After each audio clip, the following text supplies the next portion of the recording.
ಕರುನಾಡಿಗೆ ನಮಸ್ಕಾರ. ಸಿರಿಗನ್ನಡಂ ಗೆಲ್ಗೆ ಕೆಸೆಟ್ 2025 ಮೊದಲನೇ ಪತ್ರಿಕೆ 2ನೇ ಯೂನಿಟ್ ರಿಸರ್ಚ್ ಆಪ್ಟಿಟ್ಯೂಡ್ದಲ್ಲಿ ಬರುವಂಥ ಕೆಲವೊಂದು ಇಂಪಾರ್ಟೆಂಟ್ ಕ್ವಶನ್ಸ್ ಬಗ್ಗೆ ನಾವು ಪ್ರಾಕ್ಟೀಸ್ ಮಾಡ್ತಾ ಇದ್ದೀವಿ. ಓಕೆ, ಇದರಲ್ಲಿ ನಾನು ಯಾವುದೇ ರೀತಿಯ ಎಕ್ಸ್ಪ್ಲನೇಷನ್ ಮಾಡುವುದಿಲ್ಲ. ಕೇವಲ ಪ್ರಶ್ನೆ ಮತ್ತು ಅದಕ್ಕೆ ಸಂಬಂಧಿಸಿದ ಸರಿಯಾದ ಆನ್ಸರ್ ಯಾವುದನ್ನೋದು ನಾನು ಹೇಳುತ್ತಿದ್ದೇನೆ. ಇಲ್ಲಿ ತನಕ 50 ಕ್ವಶನ್ ಬಗ್ಗೆ ನಾವು ಚರ್ಚೆ ಮಾಡಿದ್ದೀವಿ. ಕ್ರಿಯಾತ್ಮಕ ಸಂಶೋಧನೆಯ ಪ್ರಮುಖ ಉದ್ದೇಶ ಯಾವುದು?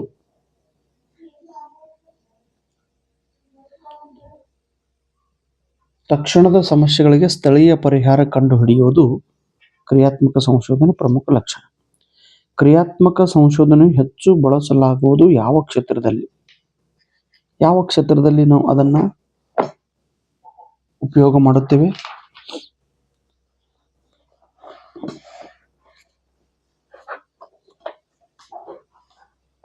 ಶೈಕ್ಷಣಿಕ ಪಠ್ಯಶಾಲೆ ವರ್ಗದ ಮಟ್ಟದಲ್ಲಿ ಶಿಕ್ಷಕರ ಸಮಸ್ಯೆಗಳಿಗೆ ಪರಿಹಾರಕ್ಕಾಗಿ. ಅನ್ವಯಿಕ ಸಂಶೋಧನೆ ಅಪ್ಲೈಡ್ ರಿಸರ್ಚ್ ಪ್ರಾಥಮಿಕ ಉದ್ದೇಶ ಯಾವುದು? ಅಪ್ಲೈಡ್ ರಿಸರ್ಚ್ ಉದ್ದೇಶ ಯಾವುದು? ನೈಜ ಜೀವನದ ಸಮಸ್ಯೆಗಳಿಗೆ ಪ್ರಾಯೋಗಿಕ ಪರಿಹಾರಗಳನ್ನು ನೀಡುವುದು. ಅನ್ವಯಿಕ ಸಂಶೋಧನೆಯು ಹೆಚ್ಚಾಗಿ ಬಳಸಲಾಗುವುದು ಯಾವ ಕ್ಷೇತ್ರಗಳಲ್ಲಿ? ಅನ್ವಯಿಕ ಸಂಶೋಧನೆ ಅಪ್ಲೈಡ್ ರಿಸರ್ಚ್ ಹೆಚ್ಚಾಗಿ ಯಾವ ಕ್ಷೇತ್ರದಲ್ಲಿ ನಾವು ಉಪಯೋಗ ಮಾಡುತ್ತೇವೆ? ಕೃಷಿ, ವೈದ್ಯಕೀಯ, ಶಿಕ್ಷಣ, ಇಂಜಿನಿಯರಿಂಗ್ ಕ್ಷೇತ್ರಗಳು. ಮೂಲಭೂತ ಸಂಶೋಧನೆಯ ಫಂಡಮೆಂಟಲ್ ರಿಸರ್ಚ್ದ ಪ್ರಮುಖ ಲಕ್ಷಣವೇನು? ಮೂಲಭೂತ ಸಂಶೋಧನೆ ಹೊಸ ಸಿದ್ಧಾಂತಗಳನ್ನು ರೂಪಿಸುವ ಮತ್ತು ಜ್ಞಾನವರ್ಧನೆಗೆ ಸಹಾಯ ಮಾಡುವ ಉದ್ದೇಶ. ಕೆಳಗಿನ ಯಾವ ಕ್ಷೇತ್ರದಲ್ಲಿ ಮೂಲಭೂತ ಸಂಶೋಧನೆ ಪ್ರಮುಖವಾಗಿ ನಡೆಯುತ್ತದೆ?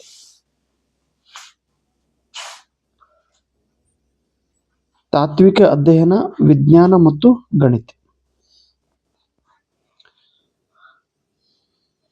ವೈಜ್ಞಾನಿಕ ಸಂಶೋಧನೆಯ ಪ್ರಮುಖ ಹಂತಗಳಲ್ಲಿ ಒಂದಾಗಿ ಪರಿಗಣಿಸಲಾದದ್ದು ಯಾವುದು? ವಸ್ತುನಿಷ್ಠ ಹಾಗೂ ಪರೀಕ್ಷಣೀಯ ಹೈಪೋಥಿಸಿಸ್ ರೂಪಿಸುವುದು. ಅದಕ್ಕೆ ಹೊಡಿ, ಇಟ್ಟತನ ಚಾ ಅದಕ್ಕೆ ಹಾಲು ಹಾಕಿನಿ, ಹುಡಿ ಅದಕ್ಕೊಂದು ಸ್ವಲ್ಪ ಹುಡಿ ಅದಕ್ಕೆ ಹೊರಗೆ. ಕೆಳಗಿನವುಗಳಲ್ಲಿ ಯಾವುದು ವೈಜ್ಞಾನಿಕ ಸಂಶೋಧನೆಯ ಪ್ರಮುಖ ಲಕ್ಷಣವಲ್ಲ? ನಂಬಿಕೆಯ ಆಧಾರಿತ ಅಂದಾಜು. ಸಂಶೋಧನೆಗೆ ಸಂಬಂಧಿಸಿದ ವೈಜ್ಞಾನಿಕ ದೃಷ್ಟಿಕೋನ ಯಾವುದು? ಸಂಶೋಧನೆಗೆ ಸಂಬಂಧಿಸಿದ ವೈಜ್ಞಾನಿಕ ದೃಷ್ಟಿಕೋನ ಯಾವುದು? ಆಧಾರಿತ ಹಾಗೂ ತರ್ಕಬದ್ಧ ವಿಧಾನ. ಸಂಶೋಧನೆಯ ಪ್ರಮುಖ ಲಕ್ಷಣ ಯಾವುದು? ಸಂಶೋಧನೆಯ ಪ್ರಮುಖ ಲಕ್ಷಣ ಯಾವುದು? ವಸ್ತುನಿಷ್ಠ ಹಾಗೂ ಪುನರಾವೃತ್ತಿಯಿಂದ ಪರೀಕ್ಷಿಸಬಹುದಾದ ಕ್ರಮ. ಸಂಶೋಧನೆಯು ಯಾವ ವಿಧಾನವನ್ನು ಅನುಸರಿಸುತ್ತದೆ? ಸಂಶೋಧನೆಯು ಯಾವ ವಿಧಾನವನ್ನು ಅನುಸರಿಸುತ್ತದೆ? ಯೋಜಿತ ಹಾಗೂ ಕ್ರಮಬದ್ಧ ವಿಧಾನ. ಸಂಶೋಧನೆಯು ಯಾವ ರೀತಿಯ ಸಮಸ್ಯೆಗಳನ್ನು ಆಯ್ಕೆ ಮಾಡುತ್ತದೆ? ಸ್ಪಷ್ಟವಾಗಿ ವ್ಯಾಖ್ಯಾನಿಸಿದ ಹಾಗೂ ಪರಿಹಾರ ಯೋಗ್ಯ ಸಮಸ್ಯೆಗಳನ್ನು ಆಯ್ಕೆ ಮಾಡುತ್ತದೆ. ಸಂಶೋಧನೆಯು ಯಾವ ಬಗೆಯ ಮಾಹಿತಿಯನ್ನು ಆಧಾರಿತವಾಗಿರಿಸುತ್ತದೆ? ಪ್ರಾಯೋಗಿಕವಾಗಿ ಸಿದ್ಧಪಡಿಸಿದ ಹಾಗೂ ಪರಿಶೀಲಿಸಲ್ಪಟ್ಟ ಮಾಹಿತಿಗಳು. ಸಂಶೋಧನೆಯ ಮೊದಲ ಹಂತ ಯಾವುದು? ಫಸ್ಟ್ ಸ್ಟೆಪ್ ಯಾವುದು? ಸಂಶೋಧನೆ ಮಾಡುವಾಗ ಸಮಸ್ಯೆ ಗುರುತಿಸುವುದು ಹಾಗೂ ವಿವರಿಸುವುದು. ಸಂಶೋಧನಾ ನಕಲು ರಿಸರ್ಚ್ ಡಿಸೈನ್ ಅಂತ ಕರಿತೀವಿ. ಯಾವ ಹಂತದಲ್ಲಿ ರೂಪುಗೊಳ್ಳುತ್ತದೆ? ಸಮಸ್ಯೆ ನಿರ್ಧಾರವಾದ ನಂತರ. ಬಿ. ದತ್ತಾಂಶ ಸಂಗ್ರಹಣೆ ಯಾವ ಹಂತದಲ್ಲಿ ಬರುವುದು? ಡಾಟಾ ಕಲೆಕ್ಷನ್ ಯಾವ ಹಂತದಲ್ಲಿ ಬರುವುದು? ಸಂಶೋಧನಾ ಪರಿಕಲ್ಪನೆಯ ನಂತರ ಬರುವುದು. ಸಿ. 67ನೇದು, ಕೆಳಗಿನವುಗಳಲ್ಲಿ ಯಾವುದನ್ನು ಸಂಶೋಧನೆಯ ಕೊನೆಯ ಹಂತ ಎಂದು ಪರಿಗಣಿಸಲಾಗುತ್ತದೆ? ರಿಸರ್ಚ್ ಸ್ಟೆಪ್ಸ್ದಲ್ಲಿ ಕೊನೆಯ ಹಂತ ಯಾವುದು? ವರದಿ ತಯಾರಿಕೆ ಮತ್ತು ಮಂಡನೆ, ರಿಪೋರ್ಟ್ ರೈಟಿಂಗ್. ವೈಜ್ಞಾನಿಕ ಸಂಶೋಧನೆಯ ಕ್ರಮಬದ್ಧ ಹಂತಗಳು ಅಥವಾ ಕ್ರಮಗಳು ಯಾವುವು? ಸೈಂಟಿಫಿಕ್ ರಿಸರ್ಚ್ದ ಸ್ಟೆಪ್ಸ್ಗಳು ಯಾವುವು?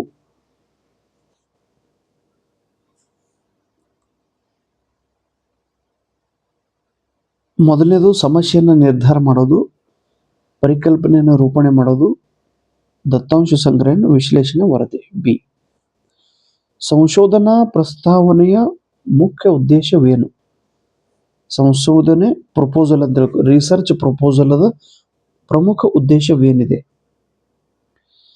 ಸಂಶೋಧನೆಯ ಗುರಿ, ಸಂಶೋಧನೆಯ ವಿಧಾನ ಹಾಗೂ ಅಗತ್ಯ ಸಂಪನ್ಮೂಲಗಳನ್ನು ವಿವರಿಸುವುದು. ಸಿ.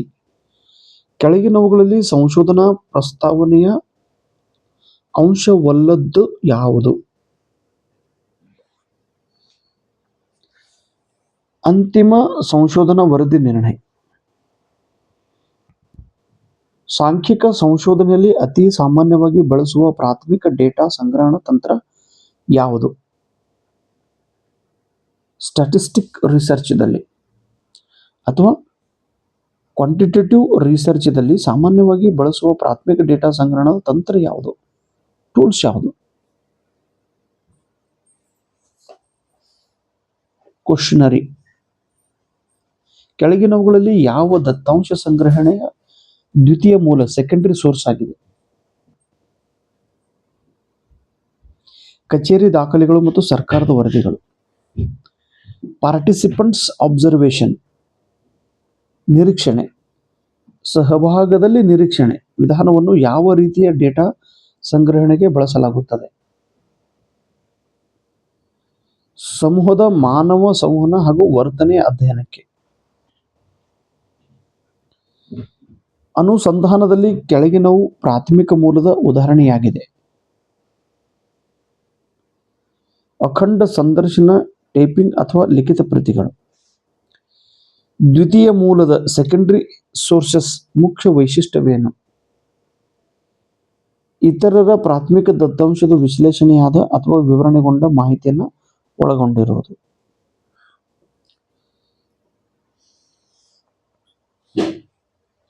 ಈಗ ಒಂದು 25 ಕ್ವಶನ್ ಅನ್ನು ನಾವು ಚರ್ಚೆ ಮಾಡಿದ್ದೀವಿ. ಅದಾದ ನಂತರ ಇನ್ನು ಮತ್ತೆ ಮುಂದಿನ ಪ್ರಶ್ನೆಗಳ ಬಗ್ಗೆ ನಾವು ಚರ್ಚೆ ಮಾಡೋಣ. ನಮಸ್ಕಾರ.